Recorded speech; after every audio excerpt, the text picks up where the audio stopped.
What's up, guys? I'm back.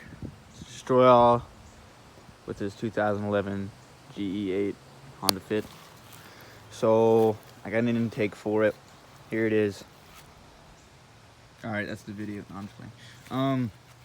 So it's a PH tune-ups intake. Actually, it's unbranded, but that's the name of the store on eBay that sells this. I'll try to put a link in the description below to it. It was $64 after tax, so it's not too bad at all. It's very rudimentary, as in, like, it's not the best metal, and that silicone back there isn't exactly very, refined or anything.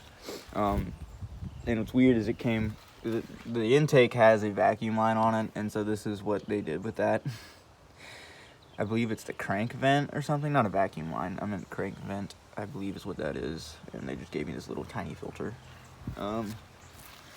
It's not really supported by much. They did give us this rod right here. Right there. And we basically just stubbed it up under the clamp, and it stayed there. It stayed there for the past 4 days, and I've been driving the crap out of it. So I guess now that you're here, I'll show you some of the problems right here in the engine bay with the rust that I mentioned. It is from Massachusetts. It did get salt corrosion, so that motor mount sucks. So it is what it is. I think it's still functioning. It doesn't feel like it moves. it does its job. It's just ugly. So I don't know. Maybe one day I'll get in there and try to at least cover it up, properly. Not, Anyways, but the filter that came with it seems pretty quality. I will say that it is a good, Alright, that clapped out Dodge decided to just run up on my block. And this piping right here is really nice. I will say that. And it did come with the map sensor, of course. It came with those screws. I actually had to drill out one of them because they were not on this, not the one that it came with, the one that was on the stock intake plastic. It just straight up was not coming out unless it was getting drilled out. So that's how I had to get the map sensor off of the stock one. But I mean, it definitely cleans the engine bay up. I mean, there was just so much plastic right here. I didn't show you guys in the last video because I didn't even have the keys and I was too lazy to go inside and get them. But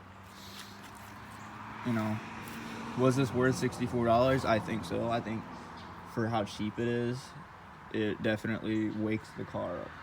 It actually has a benefit to it.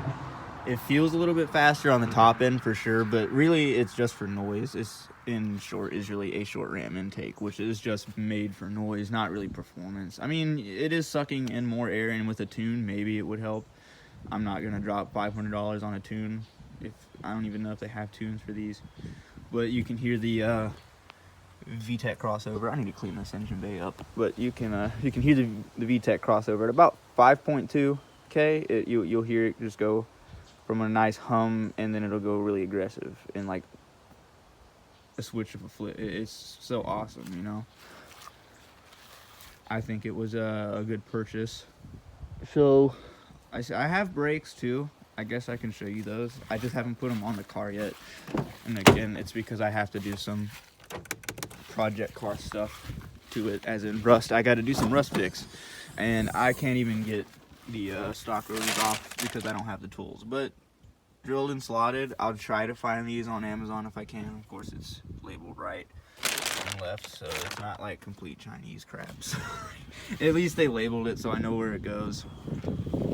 But those will be going on the car. I'm gonna have my uncle's shop do it because, like I said, I don't think we can get that off. And then right when we get these off and get the slotted and drilled rotors on, we're gonna get in there, and those lowering springs, those Manzo lowering springs I was talking about, are going inside of the vehicle.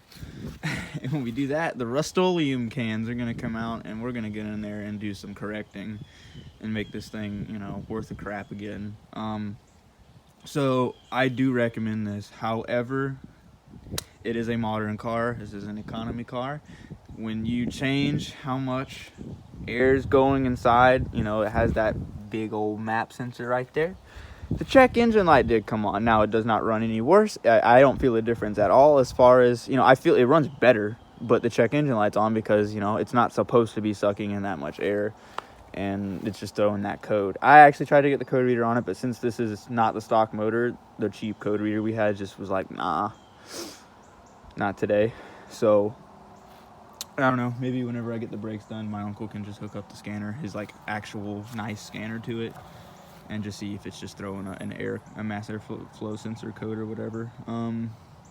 But I will try to put in some clips I have already on my phone, for sound wise, outside the vehicle, inside the vehicle. And if you don't see that, you won't be seeing this video because I suck at editing. But you know, please like and subscribe if you want to see more fit stuff. Later.